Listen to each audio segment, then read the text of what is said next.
स्वागत है आप सभी का मेरे नए ब्लॉग में। और अभी बज रहे हैं सुबह के 10। मैं अभी जा रही हूँ बच्चे को स्कूल से लाने। मेरे बच्चे का पेपर चल रहा है और आज अभी नवरात्रि चल रहा है, तो नवरात्रि में पूजा पाठ भी होता है। तो अभी मैं जल्दी जल्दी से नहाई हूँ और नहा धोआ के फिर जाती हूँ बच्चों को लेके आने। और धूप तो अभी भी है, सुबह में हल्की सी ठंड होती है लेकिन दोपहर में धूप काफ़ी तेज़ होता है। तो चलिए लेकर आते हैं बच्चों को, फिर मिलते हैं कुछ देर बाद। और अभी दोपहर का टाइम है, मैं पूरा खाना बना चुकी थी लेकिन रोटी नहीं बनाई थी, तो इस समय रोटी बना रही थी। अब उसके बाद लगा देंगे खाना। और अब मैं आ गई थी छत पे कपड़ा लाने के लिए। कपड़ा मैं अधिकतर रात को ही धोती हूँ, रात को धो के फैला देती हूँ और उसके बाद आराम से ले जाती हूँ। कपड़े 10-11 बजे तक पूरे कपड़े सूख जाते हैं। दिन में ऐसा टाइम नहीं मिलता कि मैं रोज़ कपड़े धो पाऊँ, इसलिए रात को ही धोती हूँ। और इससे एक फ़ायदा ये भी है कि कलर भी नहीं जाता, सुबह जल्दी ले जाती हूँ। अब उसके बाद ये जो डेली पहनने वाले कपड़े हैं मैं इसी अलमीरा में रखती हूँ। ये मैंने फ्लिपकार्ट से मंगवाया था, तो इसी में मैं अपने सारे कपड़े रखती हूँ, डेली यूज वाले कपड़े। इससे कपड़ा एक जगह भी रहता है और जल्दी से मिल भी जाता है। तो यहाँ पे मैं सारे कपड़े रख रही थी, एक तरफ बच्चों का कपड़ा, एक तरफ अपना कपड़ा और एक तरफ हस्बैंड का कपड़ा। और जो नए कपड़े होते हैं उनको मैं अपनी बड़ी वाली अलमीरा है उसमें रखती हूँ दोनों जगह। इससे पुराना कपड़ा है, कभी इधर उधर जाना है तो जल्दी से मिल जाता है। यहाँ पे मैं सारे कपड़ों के इस तरह से रख रही थी मोड़ मोड़ के। और उसके बाद रात का खाना भी बनाना है और बहुत सारे काम करने हैं जो मैं आपके साथ शेयर करूंगी। मैंने आज एक छोटी सी कोशिश की है कि मैं आप लोगों के साथ अपना पूरे दिन का रूटीन शेयर करूं। लगता है मुझे, मैं पूरी कोशिश करूंगी कि आप लोगों के साथ ये ब्लॉग अच्छा से शेयर कर पाऊँ। तो आप लोग भी बने रहिए ब्लॉग के साथ। और अब मैं सारे कपड़े रख रही थी, अपने ब्लाउज वगैरह को एक साथ अलग रख रही थी कि ब्लाउज तो साड़ी तो पहनना होता नहीं, तो ब्लाउज को एक तरफ रख दूँ।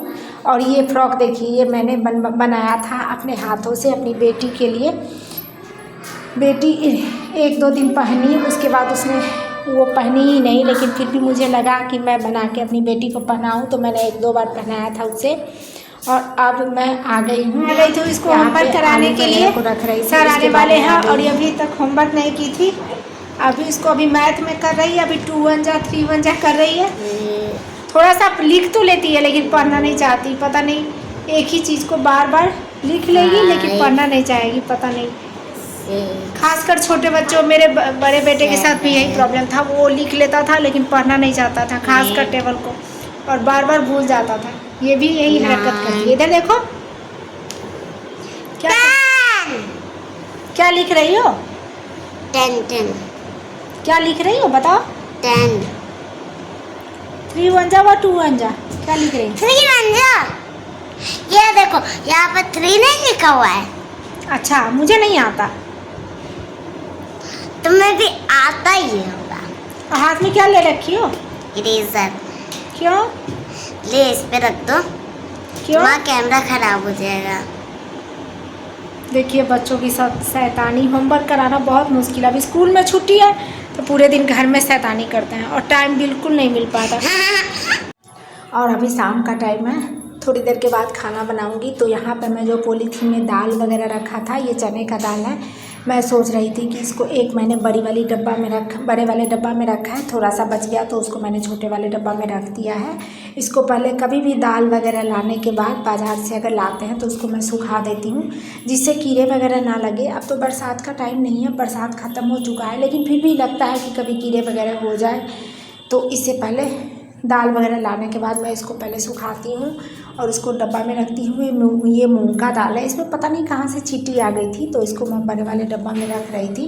मूंग का दाल मुझे लगता है शायद मीठा हो या पता नहीं कुछ होता है जिसकी वजह से इसमें चींटी आ जाती है, तो मैं मूंग के दाल को अलग रख रही थी। सोच रही थी कि जब खाना बनाना है, लेकिन आज खाना में भी मैं आपके साथ शेयर करूँगी कि मुझे पूरा खाना बनाना नहीं है। आज मैं दोपहर में खाना बनाई थी तो कोई खाया ही नहीं। हम लोग नाश्ता कर चुके थे, तो किसी ने नाश्ता कुछ हैवी हो गया था, तो फिर किसी ने दोपहर में खाना नहीं खाया। बच्चों ने आलू पराठे खा लिए, तो वो चावल दाल सब्जी सब कुछ बचा था। तो मैं सोच रही थी कि चावल को फ्राई कर लूँगी तो यूज भी हो जाएगा। और खाना फेंकने से अच्छा है कि उसको यूज कर लो। मुझे तो बहुत बुरा लगता है कि खाना को फेंकना नहीं चाहिए। तो अब मैं इस डब्बे दाल को भी रख देती हूँ। अब यहाँ पे मैं चावल को फ्राई कर रही थी, सारा का सारा खाना बच गया था, किसी ने नहीं खाया था। जैसे मैं खाना बनाई थी वैसे ही रह गया था। और दोपहर में मैंने भी आलू के पराठे खा लिए और बच्चों ने भी खा लिया। तो मैं सोच रही थी कि चावल को फ्राई कर दूँ, उसके बाद दाल सब्जी गरम कर देंगे और चटनी भी बनी है तो सबको दे देंगे। और उसके बाद मैंने इसमें नमक डाल दिया है और ये मेरा चावल अब फ्राई हो गया है। और उसके बाद दाल सब्जी के साथ रख के दे दूँगी खाने के लिए सभी को। अब चलिए खाना लगा देते हैं। इसीलिए मैं जो एक्स्ट्रा काम था, अलमीरा वगैरह ठीक करना, दाल रखना, डब्बे में आलू प्याज को जगह लगाना, जिस दिन रात का खाना हल्का बनाना हो या कम काम होता है उस दिन मैं यही सब काम कर लेती हूँ कि चलो एक काम निपट जाए। नहीं तो अगर रात का खाना भी बनाना है पूरा तो फिर नहीं हो पाता है। इंसान ही तो है, थक जाते हैं। क्या कि दिन में भी बच्चों की वजह से जब मैं बच्चों को स्कूल से लेकर आती हूँ तो कभी सो पाती हूँ, कभी नहीं सो पाती हूँ। जिस दिन दोनों बच्चे सो जाए उसी दिन सो पाती हूँ। और अब चलिए लगा देते हैं खाना। उसके बाद बच्चे, तब तक दोनों बच्चे मेरे पढ़ाई कर रहे थे, मैं इधर खाना लगा रही थी। खाना लगा दूँ, उसके बाद बच्चों को भी दे दूँगी। और उसके बाद थोड़ा बहुत जो काम होता है किचन क्लीन करना ये सब होगा खाने के बाद। नहीं तो खाना वगैरह परोसने के बाद गिर ही जाता है। तो मैं सोच रही थी कि किचन क्लीन बाद में ही करूँ। और रात को अगर किचन क्लीन कर देते हैं अच्छा से तो फिर सुबह बिल्कुल साफ़ रहता है। आके चाय बनाओ और फिर से लग जाओ।